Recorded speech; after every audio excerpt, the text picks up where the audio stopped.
What if I told you that one of the most important financial lessons of the modern era came from a sock puppet that sold dog food on the internet?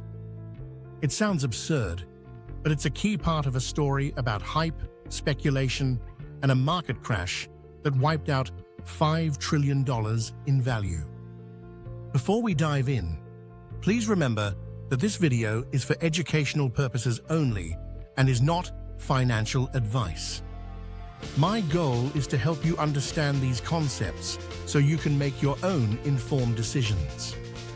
With that said, in this video, we are going to break down the incredible story of the dot-com bubble. We'll travel back in time to the birth of the consumer internet, witness the dizzying heights of the stock market bubble, see exactly why it all came crashing down, and uncover the essential lessons from the rubble.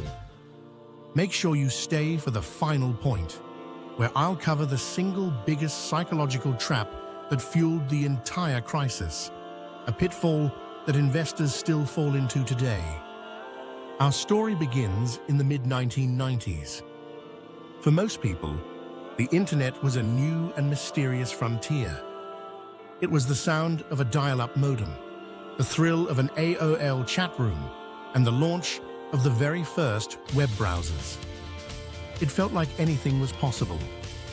On August 9th, 1995, a company called Netscape, makers of the dominant web browser, went public. It had yet to turn a profit. On its first day of trading, its stock price more than doubled. This single event lit a fire under Wall Street. The narrative began to take hold. This was a new economy. The old rules of business, things like profits, revenue, and tangible assets, were for a bygone era. In this new digital world, theorists argued that network effects and capturing eyeballs were the only metrics that mattered. The idea was to get big fast, achieve market dominance, and worry about profits later. This story was incredibly compelling, fueled by a booming economy and a wave of mainstream media fascination with Silicon Valley.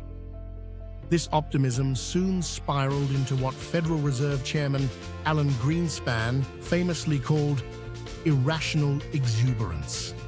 The stock market, particularly the tech-heavy NASDAQ index, began a meteoric rise unlike anything seen before. Between 1995 and its peak in March of 2000, the NASDAQ soared by over 400%. The stories from this era are legendary. Companies with little more than a business plan on a napkin were achieving billion-dollar valuations. A company called theglobe.com, an early social networking site, went public in 1998. Its stock shot up 600% on the first day, the biggest initial public offering gain in history at the time. This wasn't just a phenomenon for professional investors.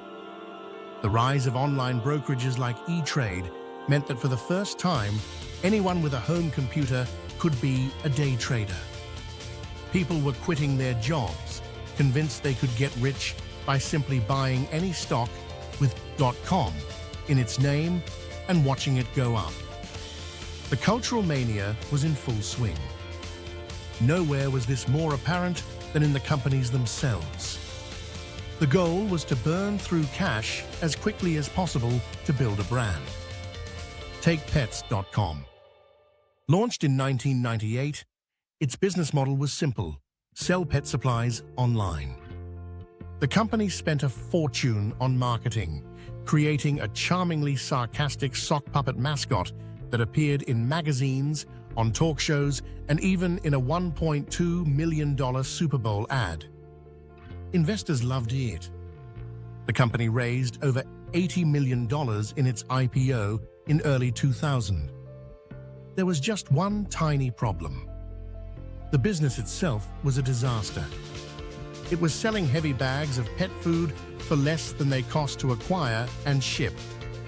For every dollar of product it sold, it was losing even more money on shipping and marketing. And it wasn't alone. There was eToys.com, which was valued higher than the established giant Toys R Us, despite having a fraction of the revenue and no profits. Or consider https://google.com/search-boo.com, a high-fashion retailer that famously burned through $135 million of venture capital in just 18 months, building a flashy, complicated website that most people's dial-up modems couldn't even load, before collapsing into bankruptcy. These companies were essentially lighting cash on fire in the hope of building a brand. The belief was that profits would eventually come once market dominance was achieved. But you can't defy economic gravity forever. And that realization is often the key to making progress. By the way, if you're finding this breakdown valuable and you appreciate this clear, in-depth approach, a quick click of the subscribe button below is the best way to let me know. It helps this channel continue to create helpful content just like this. Now let's move on to what is arguably the most crucial point, the moment the music stopped.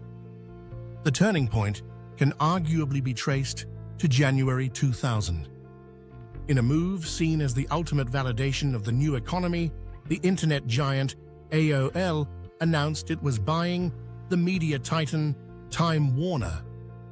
It was the largest merger in US history.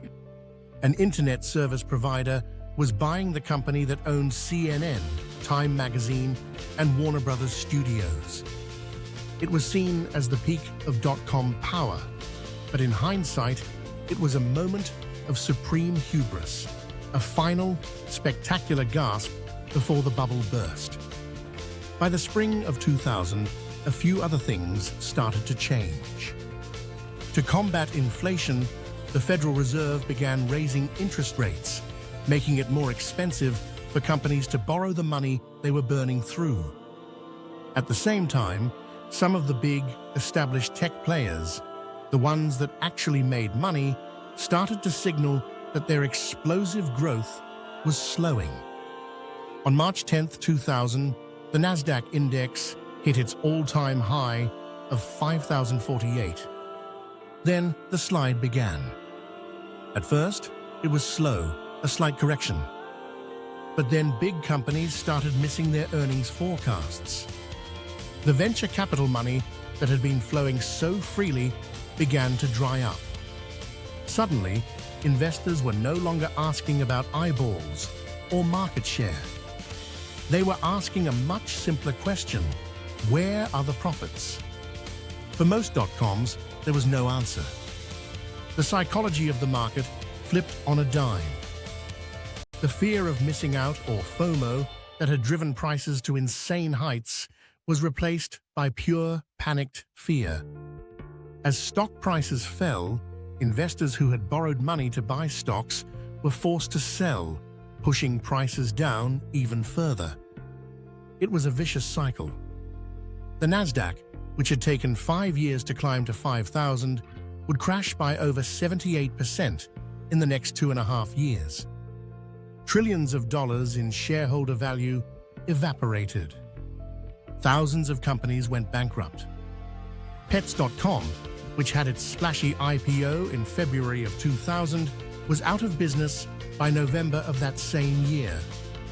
An entire generation of investors who believed that tech stocks only went up saw their retirement and savings accounts decimated. The fallout led to a recession in the United States and had a chilling effect on the technology sector for years. The pitfall that tripped up nearly everyone was the belief that this time is different. It's a powerful, seductive narrative that makes people abandon the fundamental principles of valuation in favor of a compelling story. But as the dot-com crash proved, fundamentals always win in the end. So we've covered how the genuine excitement for a new technology set the foundation, and how that excitement, when mixed with easy money, provided the strategy for a massive speculative bubble. As you can see, these ideas all work together to create a powerful system for approaching finance history. An amazing innovation, a compelling story, a flood of capital, and the suspension of disbelief. To make this practical, here is your one assignment. The next time you hear intense hype about a revolutionary new company or technology, take 5 minutes to search for its financial statements. You don't need to be an analyst. Just look for 2 lines: total revenue and net income or profit. Is the company making more money than it's spending? Just asking this one simple question is the first step towards separating a good story from a good investment. But the story doesn't end in disaster. From the ashes of the dot-com crash rose the companies that would define the next 2 decades. These were the businesses that survived because they had solid business models. Amazon survived, though its stock fell over 90%. It focused relentlessly on logistics and customer experience. A small company that helped people search the web, called Google, survived. A company that sold books online and then everything else survived. The internet revolution was real. It had just arrived a little ahead of schedule, and the initial hype was completely disconnected from business reality. If this is the kind of practical, detailed analysis that you find valuable, and you want to continue mastering the stories that shape our financial world, the best way to support this channel and see future content is to subscribe. To do that, just click the subscribe button right below this video and be sure to turn on notifications. Thank you for your time and attention today, and I look forward to seeing you again.